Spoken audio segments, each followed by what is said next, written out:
काबे से, बुत कदे से,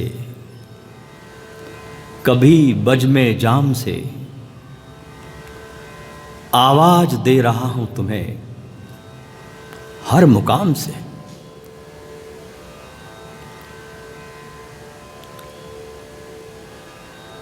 सद्गुरु एक पुकार दे रहे हैं। जो जागा होता है वो पुकार को सुनता है। एक बहुत बड़ा सूफी कवि हुआ हाफिज। एक रात्रि में अपने गुरु के पास था। बहुत शिष्य बैठे थे। रात्रि में कोई ध्यान चल रहा था।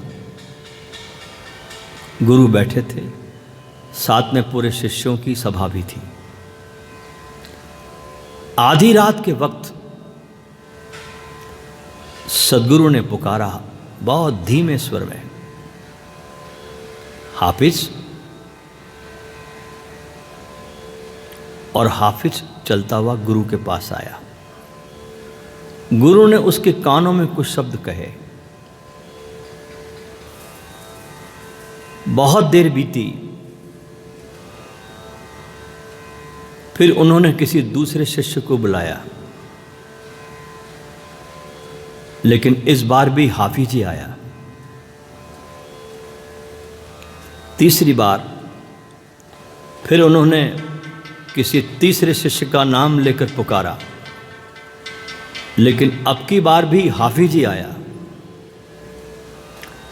ऐसे रात्रि में 10 बार अलग अलग शिष्यों का नाम लेकर पुकारा गया, लेकिन हर बार हाफिज ही आया, क्योंकि उस सभा में सब सो रहे थे। एक अकेला हाफिज ही जाग रहा था। जो जागता है वही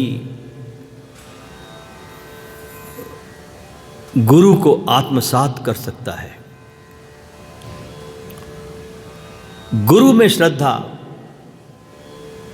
शिष्य की साधना की सीढ़ी का पहला सोपान है। गुरु में श्रद्धा। जब विवेकानंद रामकृष्ण के परम शिष्य बन गए तो बात बदल गई। पहले जब विवेकानंद आते थे रामकृष्ण के पास, तो रामकृष्ण उस पर बहुत ध्यान देते थे, उससे बातचीत करते थे, उसे बिठाते थे, उसकी तरफ दृष्टिपात भी करते थे, उसे सभा में भजन गाने को भी कहते थे। विवेकानंद बहुत अच्छे भजन गाते थे। लेकिन जब शिष्य बन गए तो बात बदल गई, क्योंकि अब तक तो विवेकानंद ने रामकृष्ण की परीक्षा ली थी, अब गुरु के परीक्षा लेने का समय आया।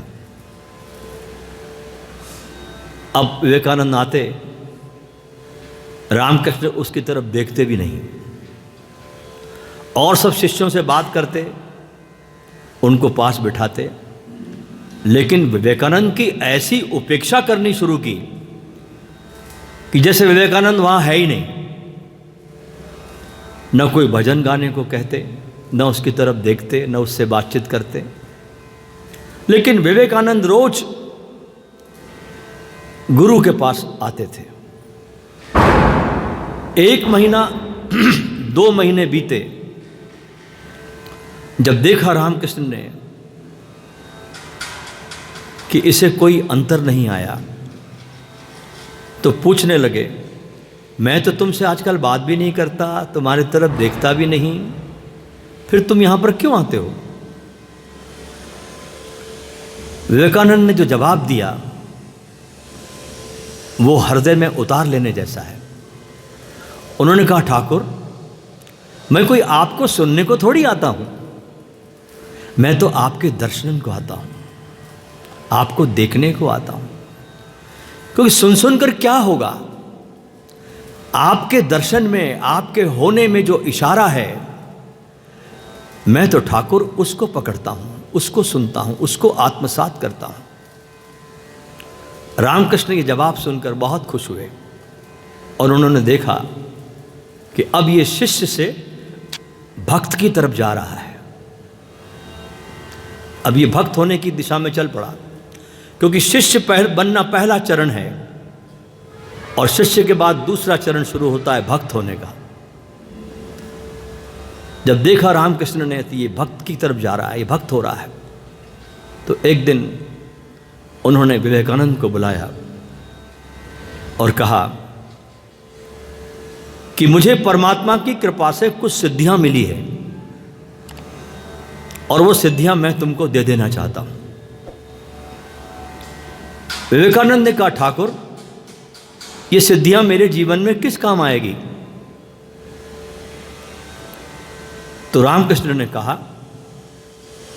कि जब तुम बुद्ध हो जाओगे, जब तुम अपने को जान लोगे, तो ये सिद्धियां अभिव्यक्ति का माध्यम बनेगी और बहुत वैभव मिलेगा। विवेकानंद ने उनसे पूछा, ठाकुर क्या इन सिद्धियों से मुझे ईश्वर प्राप्ति हो जाएगी? ठाकुर ने कहा, नहीं। तो बोले, फिर ये सिद्धियां मुझे नहीं चाहिए, क्योंकि श्रेष्ठतम शिष्य एक ऐसी प्यास से भर उठता है कि जहां पर जिस प्यास में ईश्वर के अलावा और कोई भी प्यास नहीं। जब रामकृष्ण ने देखा कि ये बहुत गहराई में चला जा रहा है, तो एक दिन उन्होंने सोचा कि अब शिष्यों को दीक्षा देनी चाहिए। तो रामकृष्ण ने विवेकानंद से कहा कि तुम अब गेरुए वस्त्र पहनो और एक काम करो कि पूरे गांव में जाओ और भिक्षा मांग के लाओ। अब ये बहुत कठिन काम था, क्योंकि विवेकानंद बहुत स्कॉलर थे, पढ़े लिखे थे और पूरे संगठन में एक सम्मान था उनका। लेकिन शहर से तैयार हो गए और भिक्षा के लिए चल पड़े। रामकृष्ण उनकी इस स्थिति को देखकर बहुत आनंदित हुए। ऐसे गुरु में श्रद्धा साधना का पहला सोपान है। जब गुरु में श्रद्धा होती है तो गुरु के तुम भक्त बनते हो, और जब भक्ति अपने शिखरों पर जाती है तो तुम भगवान में लीन होने लगते हो, अपने गुरु में। और लीनता इतनी बढ़ जाती है कि फिर तुम विलय हो जाते हो, तुम खो जाते हो।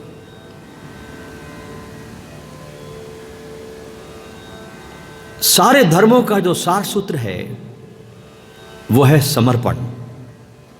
अगर हम सारे किताबों को खंगाले, सारे गुरुओं की वाणी को सुने, तो आप पाओगे कि उसमें समर्पण का गीत बड़ा गजब गूंजता है। समर्पण समर्पण समर्पण। सारे बुद्ध एक ही गीत गाते हैं कि बिना समर्पण के कुछ नहीं होता। क्योंकि जो भी प्रयास हम करते हैं, जो भी हम एफर्ट करते हैं, प्रयास करते हैं परमात्मा तक जाने के, जो भी हमारी कोशिशें हैं, ये कोशिशें, ये इबादत हमें एक मुकाम तक तो लाती है, लेकिन दीवानगी फिर आगे का रास्ता दिखाती है। इबादत, विधियां हमें एक मुकाम तक लाके खड़ा कर देगी, लेकिन उसके बाद छलांग है, वो है पागलपन की, एक दीवानगी की। क्योंकि परमात्मा समझदारों के पास नहीं आता। परमात्मा जब भी चुनाव करता है किसी पागलों का करता है। तो दीवानगी में जब साधक प्रवेश करता है तो खोने लगता है। समर्पण की बात हम बहुत जीवन भर सुनते आए हैं, पढ़ते आए हैं, और हम भ्रम में भी पड़ गए कि हम समर्पण समझते हैं। आइए हम समझें कि अब तक इस जीवन में हम समर्पण से बचते कैसे रहे हैं। अगर इसको समझ लोगे तो समर्पण आपके समझ में आ जाएगा। क्योंकि समर्पण किसी के चरणों में झुक जाना नहीं है, किसी के पैर पकड़ लेना नहीं है, किसी को हाथ जोड़ लेना नहीं है। इतना सस्ता समर्पण नहीं है। समर्पण तुम्हारे जीवन में एक आमूल रूपांतरण है। अब तक हम इस समर्पण से कैसे बचते रहे? क्या सिस्टम हमारे जीवन का हुआ कि अब तक हमारे जीवन में समर्पण नहीं आया? क्या कारण?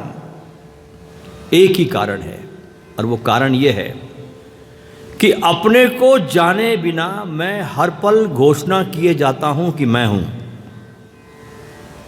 हमने अपने को जाना नहीं, हम कौन है, क्या है, हमारी क्या सत्ता है, कुछ हमको पता नहीं है। लेकिन हमने इस घोषणा के साथ जीना शुरू किया कि मैं हूं, मैं हूं, मैं हूं। ये मैं हमारा अहंकार है, और ये अहंकार हमें समर्पित होने नहीं देता। ये एक सुरक्षा का आवरण आपके आसपास बना के रखता है। ये झूठा मैं कि हमने अपने को जरा भी जाना नहीं, पहचाना नहीं, कभी अपने से दोस्ती की नहीं, और इस झूठे मैं के साथ हम पूरा जीवन बिताते हैं। और ये झूठा मैं एक अहंकार का निर्माण करता है, और ये अहंकार हमें समर्पित नहीं होने देता। इसलिए लोग महावीर के पास भी जाकर चूक जाते हैं, बुद्ध के पास जाके भी चूक जाते हैं। अपने भिक्षा पात्र को अपने पीठ के पीछे छिपाकर वहां से लौट आते हैं। भिक्षा पात्र को फैलाने की हिम्मत नहीं करते, क्योंकि अहंकार फैलाने नहीं देता। और इस धरती पर जिसने भी अपने पात्र को फैलाया, ऐसा कभी नहीं हुआ कि उसका पात्र भरा नहीं गया। सदा भरता है। फैलाना आना चाहिए, लेकिन अहंकार भिक्षा पात्र को किसी के सामने फैलाने नहीं देता, समर्पण से बचाता रहता है। ये उसकी चालाकी है। तो क्या करें? इस अहंकार से बाहर निकलने के लिए एक ही सूत्र है कि इस अहंकार को सचेतनता से देखते रहे, बहुत जागरूक होकर, सचेत होकर, अवेयर होकर अपने इस मैं की तलाश में आप जाएं।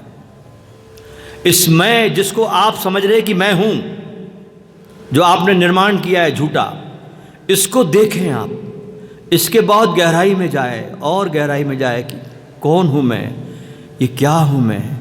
और जो जो आप इस गहराई में जाएंगे तो आप पाओगे कि आप है ही नहीं। आपको ये अनुभूति होगी कि आप नहीं हैं, आप तो है ही नहीं। अंतिम स्थिति में जाकर आपको पता चलेगा कि आप है ही नहीं, जो है वो परमात्मा है। ऐसी स्थिति जब आती है, उसका नाम है समर्पण। इसलिए समर्पण कोई शरीर की क्रियाओं का नाम नहीं है।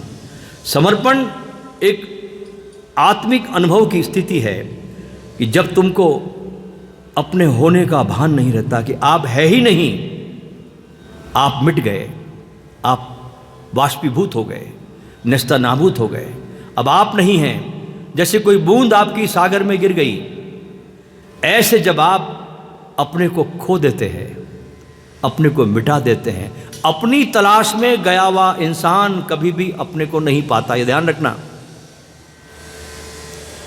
अपनी खोज में गया हुआ मनुष्य अपने को कभी नहीं पाता। वो पाता है तो ईश्वर को पाता है,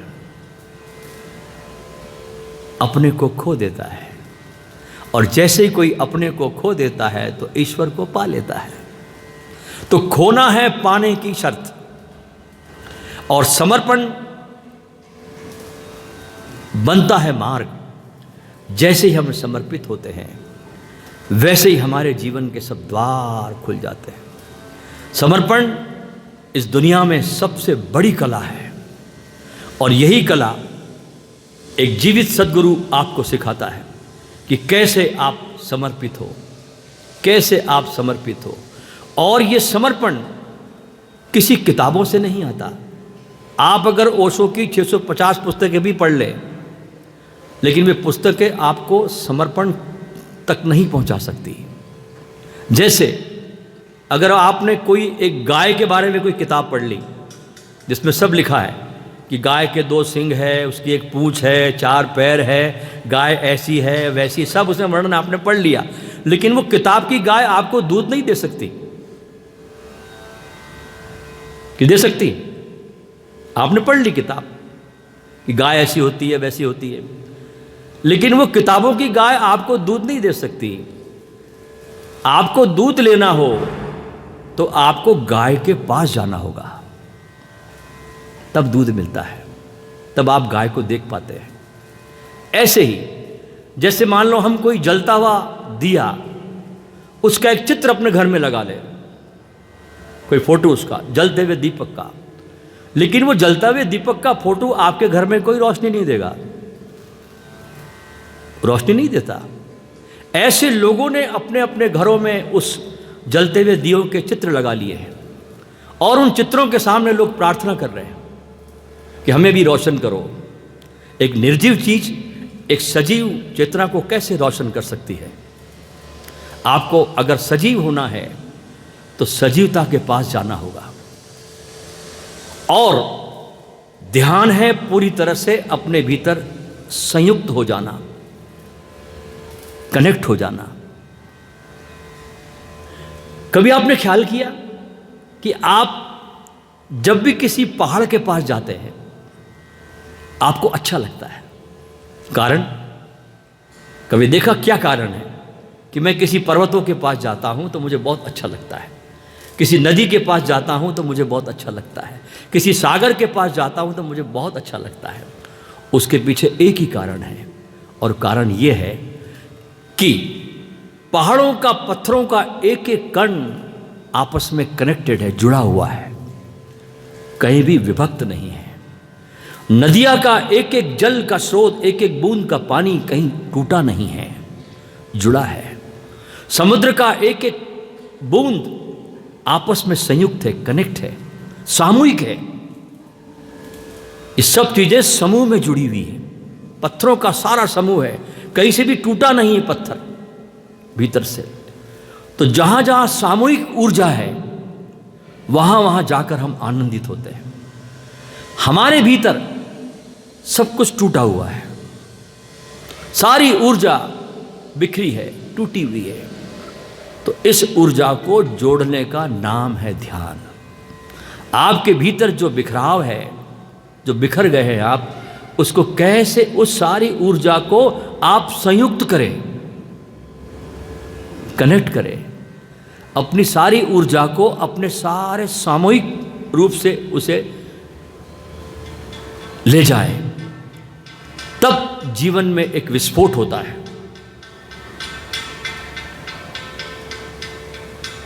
ऐसे ही गुरु के पास जाने में आपको अच्छा लगता है। क्यों? क्योंकि उनके भीतर की भी सारी ऊर्जा सामूहिक हो जाती है। वे टूटे नहीं हैं, वे बिखरे नहीं हैं, वे कहीं से विभक्त नहीं हैं। एक नाथ कहता था ना कि भक्त वही जो पल भर भी नहीं है विभक्त। एक नाथ का सूत्र है ये, भक्त वही जो पल भर भी नहीं है विभक्त। यानी भीतर से एक पल को भी सद्गुरु विभक्त नहीं होता, वो संयुक्त हो जाता है।